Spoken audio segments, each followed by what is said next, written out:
What's up, guys? Welcome back to the Polaris ATV project. If you watched the last video, you know we had a no spark issue and found out it was the pulse coil was bad, as I can show you right here. We did some tests with the ohm meter and found that the wires were broken and it had hit the stator or the flywheel, sorry, and broke the pickup coil. That should be our no spark cause. Also, we found out that it had been hitting it for so long that it actually wore down that side. If people don't believe me, I can show you the new flywheel. See, it's supposed to be like that. Anyways, though, I want to thank all 40 of you that watched the last video. That really makes it worth my time of doing this. No, I'm just screwing around. I don't give a shit. I'm just doing this for fun. Maybe to help 1 out of 40 people. Anyway, something else I wanted to throw out. The videos I've been doing, I've been recording in 4K and found out that your phone doesn't like to, there's not enough storage really to hold a bunch of 4K videos. So this one's gonna be shot in just standard HD at 30 frames. So sorry if the video is a little shittier. Might invest in a GoPro if these start going a little better and do it that way. I think that would make a better video. I started cleaning this out a little bit. Had to send my fiance to get me some more brake cleaner, so waiting on that. All right, I put some scrub and bubbles on that to let it set and foam a little bit, so when I get the brake cleaner it'll be easier to clean.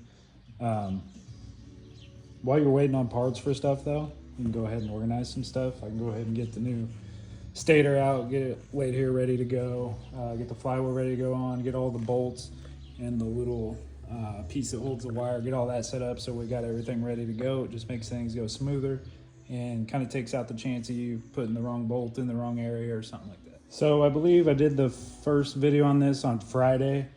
It is now Monday, and we've got the parts for these in. I'll show you what we got. The customer just got them off eBay. They're used parts. I wouldn't usually do that, but for a friend and stuff, so I'm not worried about all the liability and all that stuff. And it's an older ATV, so where you can save money, just do it. We got all this for 60 bucks. We got a flywheel, this new stator and pickup coil. Looks in a lot better shape than what we were working with here, if you remember. All rusty and nasty. It also came with a new timing plate, so I don't think we're gonna put that on. Just gonna clean up the other one and have that one as a backup. I'm gonna take all this off here, just make sure it's put together right. Something else you can do while you're waiting is check the flywheel. Make sure the keyway is good. Everything else looks pretty good. It even has less wear on the ring where the starter bendix engages, so that's good. We got F4T763. F4T763. It's also good that this came with new screws for the stator, because if you watched the last video, kind of had an issue with those. They were already stripped out. We still got some time. This rubber seal that the wire harness runs through slides into here. You can see it's got a groove that the seal slides into. Comes from the factory with a little bit of silicone on it. You can see it's still in there. I'm gonna go ahead and clean that out so I can put fresh silicone in it. Make sure it all seals up, or you'll have water getting into here, and that's what caused all this rust and corrosion. And likely the no spark issue. We've got the silicone out of that groove. We've got some new silicone gasket maker here. Doesn't really matter what you use, just, you know, the color and everything. Just put something on there. All right, gonna clean up the ground a little bit on this stator wire harness. I'm just gonna use some emery cloth and scrub it down a little bit on each side. Get some nice bare. We've got the grounds cleaned up. I'm gonna go ahead and pull that stator off of this timing plate, along with the pickup coil and the bracket that holds it. We've got all that off the timing plate.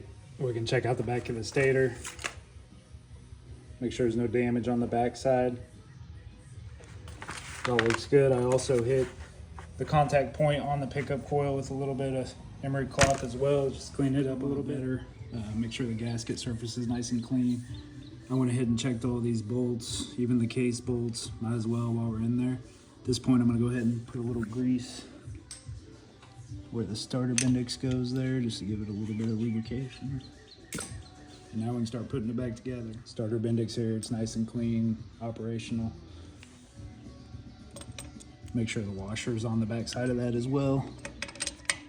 And set that in there, make sure the bottom's out, and check the operation of it. It should have a spring-loaded tension come out, and then when you let off of it, it goes back in. All right, so you want to put the pickup coil in first. Do not tighten up the bolts yet, because we'll have to set the air gap later. But the wire does run behind the stator, so you want to make sure that's in the groove it's supposed to be in and going through that harness cover there. Then we'll go ahead and put the stator on. The wires are ran correctly. We're gonna go ahead and put some silicone on this rubber seal that we cleaned out. This messy red shit, you get that in your clothes. All right, we've got the sealant on there. So at this point, we can go ahead and put that in its place with one hand.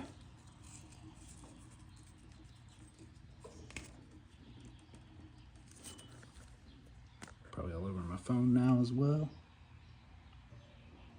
All right, there was gasket maker on my phone, but now we've got that taken care of. Stator's in, starter bendix is in, pickup coil is in loosely because we have to adjust the air gap. Got sealant on here. At this point, we're ready to go ahead and fit the flywheel on. At this point, you want to check the keyway. Make sure it's clear. The key is on the bottom right now, so I'm going to line that up with the bottom. So gently slide it over and turn it a little bit till you feel the keyway and press it on there. Need to get the nut and the washer for the flywheel.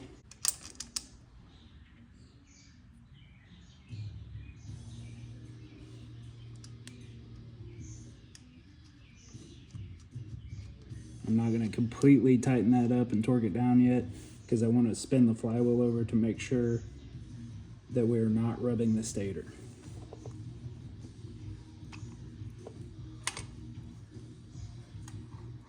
At this point, we need to set our pickup coil air gap in between. Looking in the service manual here, we're looking at the pickup coil. There's an air gap of 16 thousandths to 30 thousandths of an inch. So we're gonna go almost right in the middle of that. We're gonna go, we have a 22 thousandths feeler gauge here that we're gonna set it with. We got the 22 thousandths feeler gauge. There's the pickup coil and the spot on the flywheel that it meets. Slides in there nice. We'll go ahead and leave that in there and tighten up the two mounting bolts. All right, we've got the air gap set on the pickup coil. Flywheel is torqued. Starter bendix is in. Everything's looking good. We can go ahead and put the full start cover back on.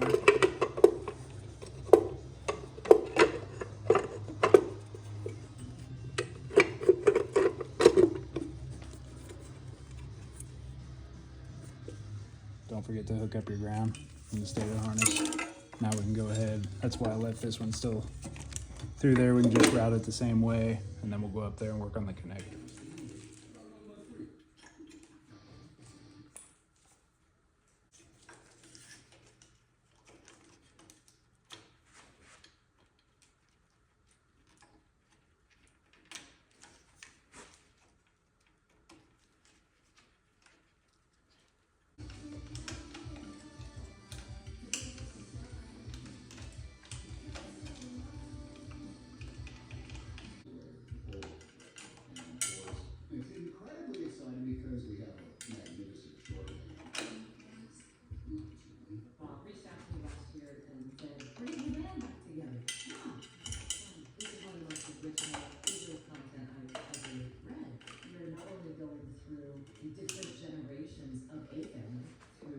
The ground cable hooked up, got the AC charging hooked up.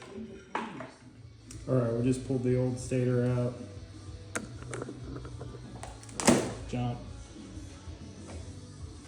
Got the new stator roughly wired in here. I'm gonna clean all that up.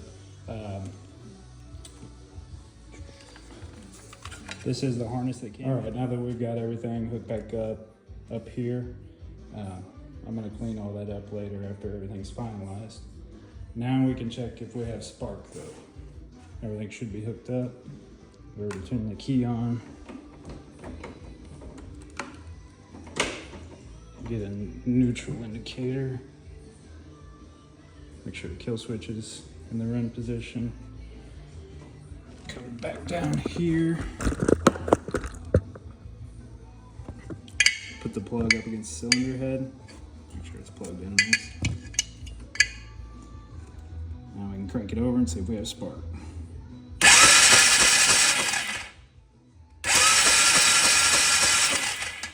Looks like we fixed our spark issue. I'm gonna go ahead and put the spark plug back in the machine now. Start it with your hands. So as you can see, the clutch housing breather comes right up in the way here, and it's hard to get a wrench on there. So instead of making it hard on myself, I'm gonna go ahead and just take that out, and you can move that out of the way and get to it a lot easier. So now you're not gonna break the spark plug or cross-threading it or any of that stuff. Here, while I was in here, when I moved that, I noticed the boot was off the starter, so that's why it's always good to just move stuff and check things out. That put back on there like it's supposed to. Before we put the clutch housing breather on, might as well make sure that it's free of debris.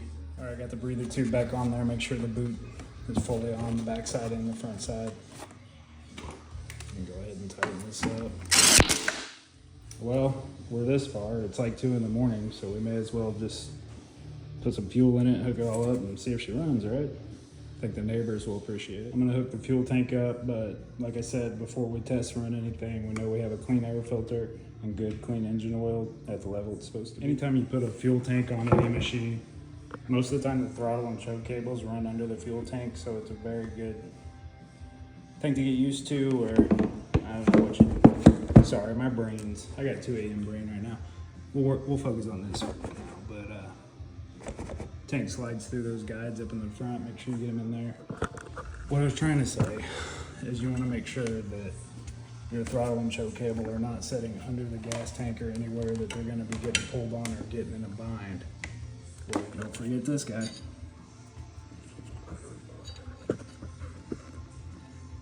Trying to look through my phone. It's darker in my phone. Make sure it clicks. Locks on. Alright, we got the fuel tank hooked up. Go ahead and put the airbox on. Make sure the seal's all the way around. Good to go. Need to put some fuel in it. And then we'll do a test start. Alright, we put about half a gallon of fuel in. Not very much. I'm going to go ahead and set it on the reserve setting. Doesn't look like the float valve is leaking over. It would be running out the back, so I think we're good for a test start.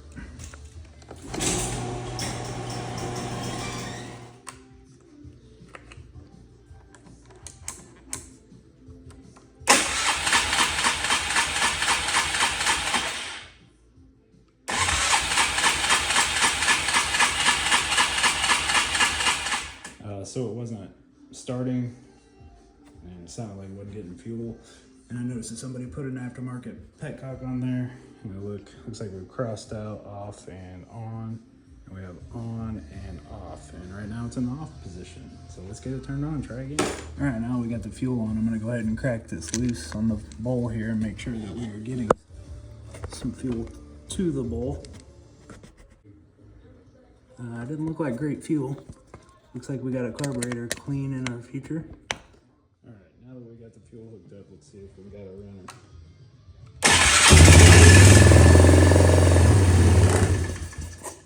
Yeah, like I said, carb clean in our future.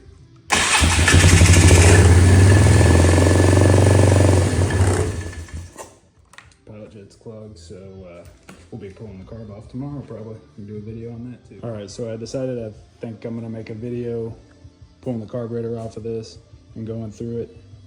So I'll save that for another video. But for this video, we accomplished what we were looking for. We had no spark. We did an ohms test and found out that the pickup coil was bad. We replaced the stator, pickup coil, and flywheel because of the damage. And now we have spark in a running machine. But the pilot jet's clogged, and you saw the fuel that came out of the float bowl was pretty filthy, so that just reassures me that the pilot jet is clogged. Anytime you have a machine that will idle with the choke on, but once you shut the choke off, it will not idle, that is the pilot jet is clogged, and you're not getting fuel through to the slow circuit of the carburetor, and that's why when you pull the choke, it pretty much bypasses that. So I'll explain that more in the video tomorrow, but I guess that wraps this one up. Subscribe if you haven't. Thank you.